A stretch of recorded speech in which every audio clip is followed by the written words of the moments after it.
روژنامەگەری ڤەدانە دەنگێ ستەمبارە دروێ ستەمکاراندا دبن vê duruşmê de Encûmena Xwecehî li bajarê Girkêlegê ahenga cejna rojnamegeriya Kurdî li dar xist.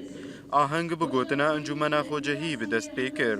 Her wiha yekîtiya nivîskarên Kurd aheng zengîn kirin bi xwendina Hilbest û kurtejiyana Mîr Miqdad Medhed Bedirxan damezerê Rojnameya Kurdistan.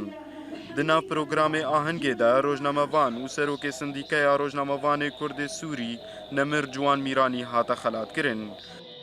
Xewna ciwan ev bû Kurdistanek azad, milletek azad, rojnameyek azad bibe nînîka rastiyê. Hêviyê me ew in ku ev xewn nemînin xewn. Spas. هەروەها کەناڵە ئۆریانت نیوز jî ji hêla Encûmena Xwecehî hate xelatkirin. ما وەک ئەنجومانە کوردی مە ئەف هەلکەفتناهنێ بە دەرباسبوونا 117 ساڵ لەسەر وەشانە یەکەم ڕۆژنامە کوردی هاتە بەلافکردن سەر دەستێ میر مەقداد مەدحەد بەدرخان هاتە هەلوشاندن ئەو ڕۆژە هەنێ بوو وەک جەژنێکی جەژنا ڕۆژنامەگەریێرە. راگهاندن roleka xwe ya giring di nav civaka milletê Kurd de dilîzê tevî ku hejmarek mezin ji dezgeh û torên mîdyayî bi zimanê Kurdî hatine demizrandin. Piraniya millet dibîne ku ragihandin di vê demê de dibe sedema bilakirina nakûkiyan di navbera aliyê siyasî de. Ev ragihandina Kurdî profesyonel bê, mîheniyet bê hinekî bi rengekî baştir kesên xwediyê wê di naxwaxin ji bo heqê wê werê dan.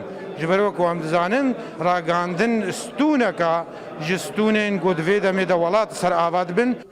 هێڤیامە ئەوە قەنالین کوردی کارێک خۆ بخن کارێکی نەتەوی خەبات بکەن ji ber karê netewa Kurdî ji ber ku bi rengekî serbixwe bê nerîn û êş û azarê milletê xwe diyar bikin ne bi rengekî tehezibî yan bi rengekî partîkî û ezî bikin. Lê mixabin ragihandinê me wek gelê Kurd hinek ragihandîtinê partîtî têde heye ew ragihandin tesîreke xwe ya taybet li gel heye li milletê Kurd heye. Car carna millet parçetkî ew ragihandin em hêvîna ku ragihandinek azad serbixwe çê bibe.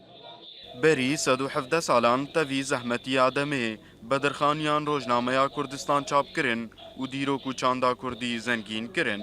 Di vê demê de tevî piraniya alavên çapkirinê piraniya dezgehên ragihandinê berdevkê partî û aliyên siyasîna dûrî çanda Kurdî ne. Gulalyanî Orient News Girkêlegê.